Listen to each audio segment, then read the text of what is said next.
बिस्मिल्लाहिर्रहमानिर्रहीम स्टूडेंट्स, मैं हूं वसीम जो एडवोकेट। और आज की इस वीडियो में हम आपको बताएंगे कि एफआईआर फर्स्ट इंफॉर्मेशन रिपोर्ट वो जब आपके सामने आती है तो उस एफआईआर को पढ़ा कैसे जाता है, उस एफआईआर में से नुक्ते कैसे तलाश करते हैं। तो चलते हैं आज की वीडियो की तरफ। जी स्टूडेंट्स, तो सबसे पहले जब आपके सामने एफआईआर आती है तो उसका जो राइट कॉर्नर होता है इसके ऊपर एक सीरियल नंबर होता है। ये सीरियल नंबर क्या है?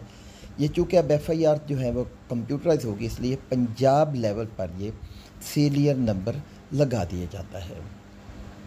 और उस सीरियल नंबर के बाद राइट कॉर्नर में आप देखेंगे तो एफआईआर का एक नंबर होता है, यानी कि हर एक एफआईआर जो दर्ज होती है उसका नंबर, उसके साथ ये थाना होता है, थाने का नाम लिखा होता है जिस थाने में ये एफआईआर दर्ज हुई हो। और इसी रो में जब आप आगे देखेंगे तो आपको तारीख़ व वक्त वक़ुआ लिखा हुआ नज़र आएगा, यानी कि कब जुर्म हुआ है। और जुर्म होने के बाद जो नीचे वाली रो है वहाँ पे ये रिपोर्ट कब हुआ, यानी कि पुलिस के पास ये एफआईआर कब दर्ज हुई है। ये इंतहाई अहम चीज़ होती है जो आपने लाजमी देखनी है।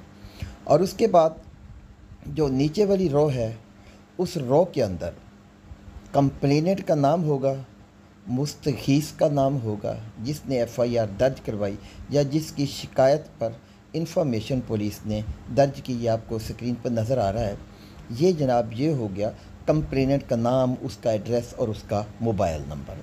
और उसके बाद जो नीचे वाला खाना है उसके अंदर ये लिखा होता है कि ये कौन से जुर्म के तहत जो है एफआईआर दर्ज हुई है। और उसके बाद उसका जो नीचे वाला खाना है इसके अंदर ये थाना से सिम्त जाए वकूआ, यानी कि जिस जगह पे वकूआ हुआ है वो थाने से कितनी दूर है। और उसके बाद नीचे ये लिखा होता है कि एफआईआर दर्ज कैसे हुई और क्यों कर हुई, यानी कि कैसे एफआईआर यहाँ पे दर्ज हुई है। और स्टूडेंट्स, आपने एक बात याद रख लेनी है कि सारे एफआईआर पढ़ने के बाद जो नीचे कार्रवाई पुलिस होती है ना, कार्रवाई पुलिस पढ़ना बहुत लाजमी होता है। क्योंकि अब ये देखें यहाँ पर कार्रवाई पुलिस है तो यहाँ पर पुलिस ये बताती है कि उनके पास कैसे शख्स आया, इन्फॉर्मेशन उनको किस जगह पे मिली, कहाँ पर मिली, और उसके बाद एफआईआर दर्ज करने के लिए इस्तग़ासा लेके कौन गया थाना में।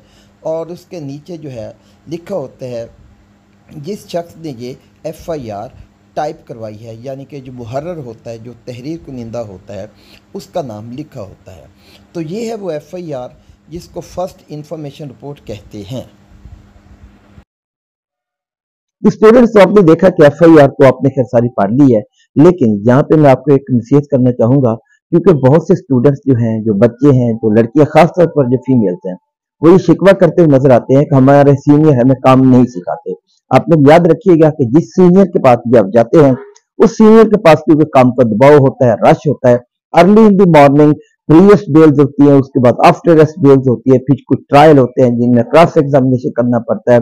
क्रॉस एग्जामिनेशन करने के बाद जो नए क्लाइंट्स आते हैं उनके साथ भी डिस्कस करनी पड़ती है, और जो गवाहन आते हैं उनके साथ भी सीनियर वकील को डिस्कस करना पड़ता है। तो क्योंकि दिन छोटा होता है, काम ज्यादा होता है, तो इसे सीनियर के पास इतना टाइम नहीं होता कि वो आपको काम सिखा सके। तो बहुत आसान तरीका है कि जब आप सीनियर के पास जाएं तो नेक्स्ट डेट के जो केसेस हो, आप किसी की फाइल उठाएं, उसको देख लें, उसके देखने के बाद कम से कम उस एफआईआर को पढ़ लें, ताकि सुबह जब आप अपनी सीनियर के साथ जाएं तो आपको समझ भी आ सके। और आखिरी बात यह कि सवाल करना लाजमी सीखें। याद रखिएगा कि इंसान सीखता हमेशा सवाल करने से है। आप अपने सीनियर से जो चीज आपको समझ नहीं आती आप उनसे पूछे, और अगर कोई सवाल अगर आप हमसे पूछना चाहते हैं तो नीचे कमेंट सेक्शन में आप अपना सवाल कीजिए, हम इंशाल्लाह आपको जवाब देंगे। इंशाल्लाह मिलते हैं अगली वीडियो में, जहां पे हम आपको बताएंगे कि सेक्शन 154 के बाद आगे क्या होता है, पुलिस कैसे प्रोसीडिंग स्टार्ट करती है, और उसकी जो तफ्तीश कैसे चलती है, बयानत कैसे लिखते हैं, और जो एविडेंस है वो कैसे कलेक्ट होती है। तब तक के लिए अल्लाह हाफिज।